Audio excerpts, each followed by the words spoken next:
Hello दोस्तों, आज मैं 2024 में रिलीज हुई एक Spanish science frictional horror movie the platform 2 को एक्सप्लेन करूंगी। इस मूवी को डायरेक्ट किया है गल्दर गेजेटेलू उरुतिया ने। इस मूवी की IMDb रेटिंग है 5 आउट ऑफ 10। अगर आपने इसका पहला पार्ट नहीं देखा है तो आपको इस मूवी के पहले पार्ट का एक्सप्लेनेशन मेरे चैनल में मिल जाएगा। इसका लिंक मैं आपको डिस्क्रिप्शन में दे दूंगी। और अगर आपको ये मूवी देखनी है तो फिर आप इसे नेटफ्लिक्स पर देख सकते हैं। और अगर आपको इस मूवी के पहले पार्ट की कहानी नहीं पता है तो आप पहले इसका फर्स्ट पार्ट जरूर देख लीजिएगा। तो बिना किसी देरी के चलते हैं सीधा कहानी की तरफ।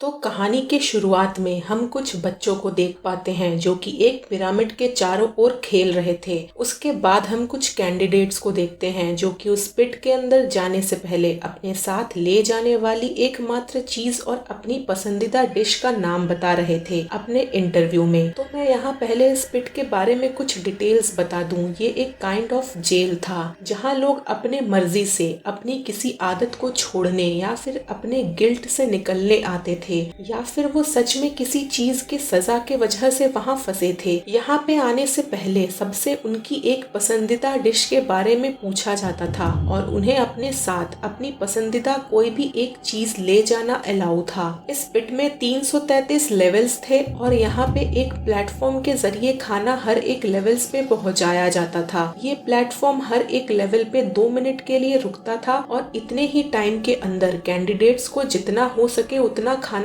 खा लेना अलाउ था। कोई भी अपने पास खाना रख नहीं सकता था। अगर गलती से भी कोई अपने पास खाना रख लेता था तो उस लेवल का टेम्परेचर या तो इतना कम या फिर इतना बढ़ा दिया जाता था कि उस लेवल के कैंडिडेट्स की डेथ हो जाती थी। इस प्लेटफॉर्म में वही डिशेज सर्व किए जाते थे जो कि वहाँ के आए हुए कैंडिडेट्स वहाँ आने से पहले सेलेक्ट करते थे। दिन में उन्हें एक बार ही खाना दिया जाता था। जो कैंडिडेट्स अपर लेवल में होते थे वो भरपेट खाना खाते थे और प्लेटफॉर्म के नीचे जाने के साथ साथ खाने का एक टुकड़ा भी नहीं बचता था, जिसके वजह से नीचे के लेवल्स के कैंडिडेट्स भूखे रहते थे। इस पिट में हर लेवल पे 2 कैंडिडेट्स को रखा जाता था और हर महीने उन पेयर्स को अलग लेवल पे शिफ्ट किया जाता था। तो आगे की कहानी में हम ज़ैमियाटिन नाम के आदमी को देखते हैं जो कि उस पिट के अंदर जाने वाला था और वो अपने इंटरव्यू में अपने पसंदीदा खाने के आइटम में पिज्जा मांगता है और साथ में ये भी कहता है कि अगर उसे रोज पिज्जा नहीं मिला तो वो बहुत गुस्सा हो जाएगा। एक्चुअली में ज़ैमियाटिन उस पिट में अपने गुस्से की वजह से ही गया था। उसने गुस्से में अपने ही घर में आग लगा दी थी जब उसके माता पिता सो रहे थे, पर भगवान की दया से वो बच जाते हैं और ज़ैमियाटिन को उस पिट में भेज दिया जाता है क्योंकि वो उस रात के हरकत की वजह से डर गए थे। अब ज़ैमियाटिन की आंख सीधे लेवल 24 पे पेरम्पुअन नाम की एक लड़की के साथ खुलती है, जहाँ पे ज़ैमियाटिन को अपने पिज्जा के ऊपर के सारे टॉपिंग्स गायब मिलते हैं। एक्चुअली में उसके पिज्जा के टॉपिंग्स को लेवल 21 वालों ने खा लिया था। गुस्से में ज़ैमियाटिन दूसरा डिश उठा के खाने ही वाला होता है कि लेवल 23 के कैंडिडेट्स रॉबेस्पियर और उसकी साथी उसे रोकते हैं और उसे सिर्फ अपना ही खाना खाने के लिए कहते हैं। ज़ैमियाटिन उसकी बात नहीं सुनता, पर पेरम्पुअन उसे अपना हैम कटलेट दे देती है जिससे वो रुक जाता है। नेक्स्ट डे रॉबेस्पियर उन्हें बताता है कि लेवल 21 वालों को लेवल 19 और 20 वाले प्लेटफॉर्म के साथ उतर के रोकेंगे और ज़ैमियाटिन के पिज्जा को उनसे बचाएंगे। वो ये भी बताता है कि उसका संपर्क किसी वजह से लेवल 44 वालों से नहीं हो पा रहा है। कुछ देर बाद जब प्लेटफॉर्म नीचे आने लगता है तो लेवल 19 और 20 वाले लेवल 21 वालों पे हमला कर देते हैं, पर वो उन्हें रोक नहीं पाते। रॉबेस्पियर पेरम्पुअन और ज़ैमियाटिन को अपने बेड के रॉड्स को तोड़ के रेडी रहने को कहते हैं क्योंकि अगर वो भी उन्हें रोक नहीं पाए तो अगली बारी उनकी होगी लेवल 21 वालों को रोकने की। जब प्लेटफॉर्म पेरम्पुअन और ज़ैमियाटिन के लेवल पे रुकता है तो रॉबेस्पियर लेवल 21 वालों को लेके उस प्लेटफॉर्म पे गिर जाता है और लेवल 23 पे हाथापाई के वजह से सारा खाना उस लेवल पे ही बिखर गया था, जिसके वजह से लेवल 23 का टेम्परेचर इतना बढ़ा दिया जाता है कि रॉबेस्पियर की साथी जलते हुए लेवल 24 पे आके गिरती है। ये सब देख के ज़ैमियाटिन इतना डर गया था कि वो ऊपर के लेवल वालों को अपना पिज्जा तक दे देना चाहता था। एक्चुअली ज़ैमियाटिन बस दिखावा करता था कि उसे गुस्सा बहुत आता है, पर वो एक डरपोक किस्म का इंसान था, इसीलिए उसने अपने घर में आग नहीं लगाई थी, सिर्फ पिज्जा के डब्बे जलाए थे। खैर, अब प्लेटफॉर्म नीचे जाने लगता है। रॉबेस्पियर और पेरम्पुअन सारा खाना नीचे फेंकने लगते हैं, पर ज़ैमियाटिन उन्हें बस खड़ा खड़ा देख रहा था। उन लोगों ने लेवल 21 वाले आदमी को बंदी बना लिया था। रॉबेस्पियर लेवल 21 वाले आदमी को अपने साथ नीचे अपने लीडर के पास ले जाना चाहता था। रॉबेस्पियर उन्हें वहाँ पे मौजूद 2 तरह के लोगों के बारे में बताता है, जिनमें से एक लॉयलिस्ट थे जो कि सारे नियमों का पालन करते थे और अपना ही खाना खाते थे और दूसरों का खाना बचाते थे। वहीं दूसरी तरफ बारबेरियंस थे जो कि दूसरों का खाना छीन के खाने पर ही विश्वास करते थे।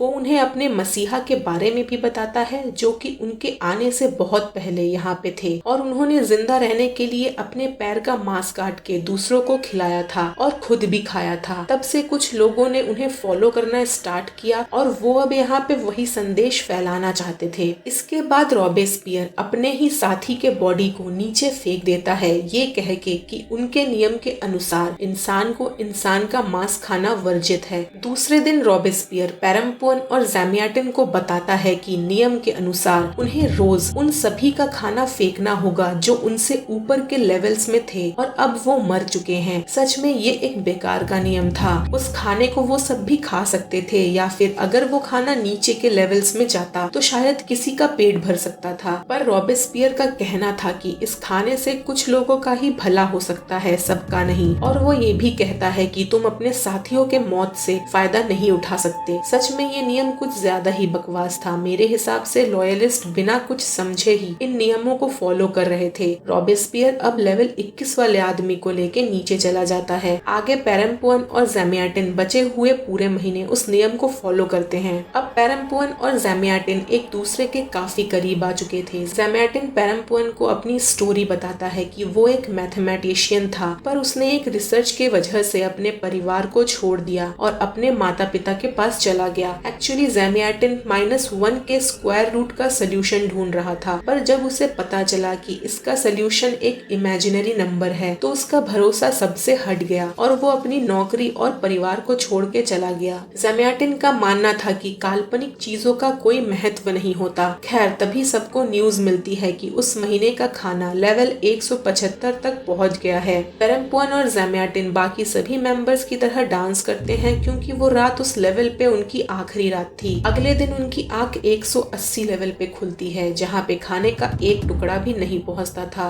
दिन बीतने के साथ ही ज़ैमियाटिन खाना ना खाने के वजह से कमजोर होता जा रहा था। ऊपर से कुछ लॉयलिस्ट को ज़ैमियाटिन के बारे में ये पता चल गया था कि उसने अपने एक मरे हुए सेलमेट का खाना खाया था, जिसकी वजह से वो शर्मिंदा था। पर पेरम्पुअन उस पे भरोसा करने लगी थी। ये देख के ज़ैमियाटिन को बुरा लगता है क्योंकि असलियत में ज़ैमियाटिन ने पेरम्पुअन से भी झूठ बोला था। ज़ैमियाटिन ने अपने 16 की उम्र में ही पढ़ाई छोड़ दी थी और उसके बीवी बच्चों ने उससे परेशान होकर उसे घर से निकाल दिया था। यहाँ तक कि उसके पेरेंट्स ने उसे अनुशासन सीखने के लिए वहाँ भेजा था। आगे ज़ैमियाटिन पेरम्पुअन को कहता है कि वो जब यहाँ से निकले तो उसके बच्चों से मिले और उन्हें कहे कि उसके पिता ने लास्ट में कोई झूठ नहीं कहा, और वो अपने साथ लाए हुए लाइटर से खुद को आग लगा के नीचे गिर जाता है। कुछ दिन बाद पेरम्पुअन की आंख लेवल 51 पे सहाबत नाम की औरत के साथ खुलती है। उसका एक हाथ कटा हुआ था। उन्हें पता चलता है कि लेवल 54 पे एक आदमी है जो कि इससे पहले लेवल 2 पे था और उसी के वजह से खाना नीचे के लेवल्स तक नहीं पहुंच पाता था। लेवल 52 वाले डिसाइड करते हैं कि वो और लेवल 53 वाले नीचे जाके 54 वाले को रोकेंगे, पर पेरम्पुअन भी उन्हें सजा देना चाहती थी क्योंकि उसी आदमी के वजह से ज़ैमियाटिन ने अपनी जान दी थी। कुछ देर बाद एक कटा हुआ सर नीचे गिरता है और सब ये देख के खुश थे कि दागिन बाबी नीचे आ रहे हैं। ये आदमी उन सब का लीडर था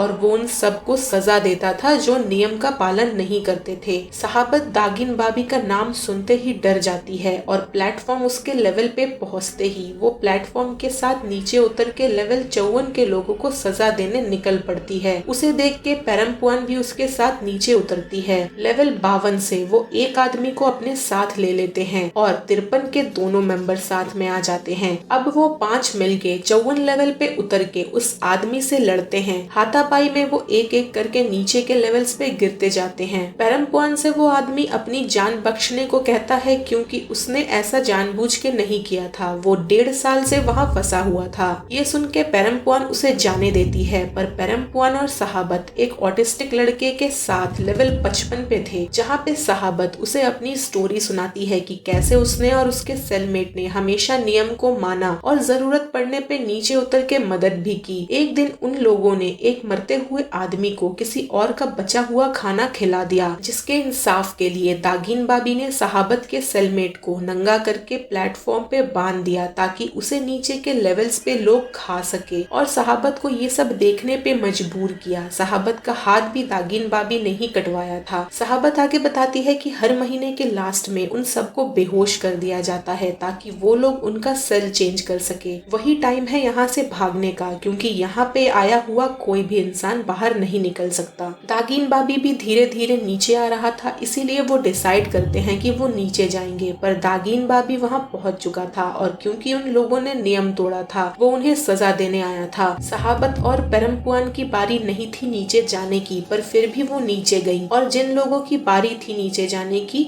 वो नहीं गए थे। इन सबको दागिन बाबी सजा देता है। उनके साथ जो ऑटिस्टिक आदमी था वो दागिन बाबी को बताने की कोशिश करता है कि वो दोनों यहाँ से भागने का प्लान बना रही है, पर क्योंकि वो ऑटिस्टिक था वो उन्हें कुछ भी ठीक से नहीं बता पाता। आगे सजा में पेरम्पुआन का एक हाथ काट दिया जाता है और सहाबत को प्लेटफॉर्म के साथ बांध के नीचे भेज दिया जाता है ताकि उसे नीचे के लेवल्स के लोग खा सके। अब पेरम्पुआन की आंख लेवल 72 पे त्रिमगासी के साथ खुलती है, पर त्रिमगासी तो इस मूवी के फर्स्ट पार्ट में ही मर गया था। यहाँ से हमें ये क्लियर हो जाता है कि ये मूवी फर्स्ट पार्ट का प्रीक्वल है। अब पेरम्पुआन सारे बारबेरियंस को अपने साथ इकट्ठा करते हुए नीचे जाने लगती है ताकि वो लॉयलिस्ट से लड़ सके, पर वो असल में उस पेंटिंग को ढूंढ रही थी जिसके बारे में उसे सहाबत ने बताया था ताकि वो वहाँ से निकल सके। उसे एक लेवल पे वो पेंटिंग मिल जाती है और वो वहाँ पे रुक जाते हैं। दूसरी तरफ दागिन बाबी अपने साथियों के साथ नीचे आ रहा था। दागिन बाबी इस बार अपने प्लान को चेंज करता है और जिस लेवल पे सारे बारबेरियंस थे उनके ठीक ऊपर वाले लेवल पे वो और उसका एक साथी रुक जाते हैं, और उससे ऊपर वाले सारे लेवल्स पे भी उसी के फॉलोअर्स थे। एक्चुअली दागिन बाबी का प्लान था कि उनके नीचे वाले लेवल्स पे वो खाना पहुंचने ही नहीं देंगे, और महीना शुरू हुए सिर्फ 3 दिन ही हुए थे। पूरा महीना वो उन्हें भूखा रखता और जब वो कमजोर हो जाते वो नीचे आके उन्हें मार डालता। पर त्रिमगासी अपने साथियों को नीचे के लेवल्स पे चलने को कहता है जहाँ वो लॉयलिस्ट को मार के खा सके, और वो ऐसा ही करते हैं। हम आगे देखते हैं कि वो सब मिलके रॉबेस्पियर को मार के खा लेते हैं। अब हमें पेरम्पुआन की स्टोरी बताई जाती है जो वो अपने इंटरव्यू में बता रही थी, और उसका इंटरव्यू और कोई नहीं इमोग्यूरी ले रही थी, जिसे हमने पार्ट फर्स्ट पे देखा था, और वो उस पार्ट में मर चुकी थी। ये एक और क्लू है इस बात का कि ये पार्ट फर्स्ट पार्ट का प्रीक्वल है। खैर, हमें यहाँ पता चलता है कि पेरम्पुआन एक आर्टिस्ट है जो कि मूर्तियां बनाती है। उसने अपने एक एग्जीबिशन के लिए कुछ जानवरों की मूर्तियां बनाई थी जो कि जानवरों पे हो रहे अत्याचार को दर्शाता था। उसमें से एक कुत्ते की मूर्ति जिसपे उसने ब्लेड्स लगाए थे और वो ब्लेड्स बाहर की तरफ निकले हुए थे। लोगों ने पेरम्पुआन को उन ब्लेड्स को हटाने को भी कहा था, पर पेरम्पुआन ने उस मूर्ति को बिना किसी सुरक्षा घेरे के ही एग्जीबिशन में लगा दिया था। उस एग्जीबिशन में उसका बॉयफ्रेंड अपने बेटे के साथ उससे मिलने गए थे और उस बच्चे की उस मूर्ति के साथ हुए एक्सीडेंट में डेथ हो गई थी। पेरम्पुआन को उसके लॉयर्स ने बचा लिया था और इंश्योरेंस कंपनी ने उसके नुकसान को भर दिया था, और उसकी वो मूर्ति भी करोड़ों में बिक गई थी। पेरम्पुआन के अंदर उस बच्चे के डेथ का गिल्ट था जिसके वजह से वो उस पिट में गई थी ताकि उसे कुछ वक्त मिल सके और वो खुद को माफ कर सके। यहाँ तक कि पेरम्पुआन ये भी बताती है कि अगर उसे मौका मिले तो वो वक्त में पीछे जाके उस बच्चे को बचाना चाहेगी। आगे हम देखते हैं कि दागिन बाबी और उसके साथी नीचे आ चुके थे और वो उन पे हमला कर देते हैं। उन सब में काफी हाथापाई होती है और उन सब की वहीं डेथ हो जाती है। लास्ट में वहाँ सिर्फ दागिन बाबी, पेरम्पुआन और त्रिमगासी ही बचे थे। दागिन बाबी भी जख्मी था। पेरम्पुआन उससे कहती है कि अगर वो चाहे तो वो उसे उसी का मांस खिला के जिंदा रख सकती है, पर वो ऐसा करेगी नहीं। कुछ समय बाद दागिन बाबी की भी डेथ हो जाती है और पेरम्पुआन उसके लाश को नीचे फेंक देती है। वो दिन महीने का आखिरी दिन था। पेरम्पुआन उस ऑयल पेंटिंग के जरिए वहाँ से निकलना चाहती थी। वो त्रिमगासी को भी अपने साथ चलने को कहती है, पर वो उसे मना कर देता है और वहीं रुकता है। और जैसा कि हम जानते हैं, त्रिमगासी पार्ट फर्स्ट में गोरांग से तभी मिल सकता है जब वो वहाँ पे रुकता। खैर, पेरम्पुआन उस ऑयल पेंटिंग को अपने मुंह में रख के बेहोश हो जाती है, जिससे मैनेजमेंट के लोगों को लगता है कि वो मर चुकी है। वो उसे बाकी के बॉडीज के साथ नीचे ले जाने लगते हैं, पर पेरम्पुआन वहाँ से निकल के लेवल 333 पे जाके छुप जाती है। हमें फिर से उस पिट के नीचे उन बच्चों को पिरामिड के पास खेलते हुए दिखाया जाता है। यहाँ हम मेहारू की बेटी को भी देख पाते हैं जिसे हमने पार्ट फर्स्ट में देखा था, और दो लोग उनमें से एक बच्चे को अपने साथ ले जाते हैं जो कि पिरामिड के सबसे ऊपर पहुंच चुका था। उस बच्चे के जाने से वहाँ के बच्चे दुखी हो जाते हैं, और ये वही बच्चा था जिसे मैनेजमेंट के लोग लेवल 333 पे रख के जा रहे थे। पेरम्पुआन ये सब वहीं पे छुप के देख रही थी, और जैसा कि वो अपने बॉयफ्रेंड के बेटे को बचा नहीं पाई थी और उसके अंदर एक गिल्ट रह गया था, इसीलिए वो डिसाइड करती है कि वो उस बच्चे को अपने साथ ले जाएगी। एक्चुअली हर महीने जब मैनेजमेंट उस जगह पे कैंडिडेट्स का फेरबदल करते थे तब वहाँ पे ग्रेविटी काम नहीं करता था। वहाँ स्पेस जैसा एक एनवायरनमेंट क्रिएट किया जाता था ताकि वो इजीली सारा काम कर सके, क्योंकि वहाँ पे आने जाने का कोई रास्ता नहीं था। इसलिए वहाँ के ग्रेविटी को यूज करके वहाँ की साफ सफाई और कैंडिडेट्स का लेवल चेंज किया जाता था। पेरम्पुआन उस बच्चे को लेके वहाँ से निकलने की कोशिश करती है, पर उसका एक हाथ ना होने की वजह से उसका सर कई बार कंक्रीट के दीवारों पे जाके लगता है, और इसके बाद वो खुद को उस प्लेटफॉर्म पे उस बच्चे के साथ पाती है जहाँ पे वो बाकी सभी मरे हुए लोगों को देखती है। हम वहाँ ज़ेमयाटिन को भी देख पाते हैं। उनमें से एक औरत पेरम्पुआन को अपने साथ चलने को कहती है और ये भी कहती है कि इससे आगे का सफर ये बच्चा अकेला करेगा। इससे ये समझ आता है कि पेरम्पुआन भी मर चुकी है। आगे हम पार्ट फर्स्ट के दो कैरेक्टर्स को देखते हैं, गोरांग और ट्रिमेगासी, जो कि उसी पिट के सबसे नीचे खड़े थे। वहाँ गोरांग को पेरम्पुआन मिलती है और उन्हें देख के ये साफ साफ समझ में आता है कि गोरांग ही पेरम्पुआन का बॉयफ्रेंड था जिसका बेटा उसके एग्जीबिशन में मारा गया था। तो पूरे मूवी में ये समझ नहीं आता कि वो बच्चे आखिर उस पिट के नीचे क्या कर रहे थे और मैनेजमेंट का क्या मोटिव था उन बच्चों को लेवल 333 पे रखने का। पार्ट फर्स्ट में भी गोरांग को मेहारू की बेटी सबसे नीचे वाले लेवल पे ही मिली थी जिसे उसने एक मैसेज की तरह ऊपर जाने दिया था, या फिर हो सकता है कि वो बच्चे गोरांग और पेरम्पुआन की इमेजिनेशन हो और वो हेलुसिनेट हो रहे हो। पर अगर दोनों को ही लेवल 333 पे बच्चे मिले थे तो ये हेलुसिनेशन भी नहीं हो सकता। वैसे भी मैनेजमेंट वहाँ पे सभी कैंडिडेट्स पर नजर रखती थी, तो हो सकता है कि मैनेजमेंट को पेरम्पुआन के प्लान के बारे में पता हो और उन्होंने जानबूझ के उस बच्चे को वहाँ पे रखा हो ताकि पेरम्पुआन उसे बचाने के चक्कर में वहाँ से निकल ही ना पाए। या फिर ये भी हो सकता है कि ये किसी प्रकार का टेस्ट हो और पेरम्पुआन उस टेस्ट में पास हो गई हो। अगर आपने इस मूवी के पार्ट फर्स्ट का एक्सप्लेनेशन देखा है तो आपको इस मूवी का मोटिव बहुत ही अच्छे से समझ आ गया होगा। तो अगर आपने इसके पार्ट फर्स्ट को नहीं देखा है तो उसे डिस्क्रिप्शन में दिए गए लिंक पे क्लिक करके आप देख सकते हैं। ये एक बेहतरीन मूवी है विद डीप थॉट। अगर आपको मेरी एक्सप्लेनेशन अच्छी लगी है तो भूले बिना मेरे वीडियो को लाइक करें, मेरे चैनल को सब्सक्राइब करें, वीडियो को शेयर करें और कमेंट करके जरूर बताएं कि आपको ये वीडियो कैसी लगी। मिलते हैं अगले वीडियो में, तब तक के लिए बाय बाय।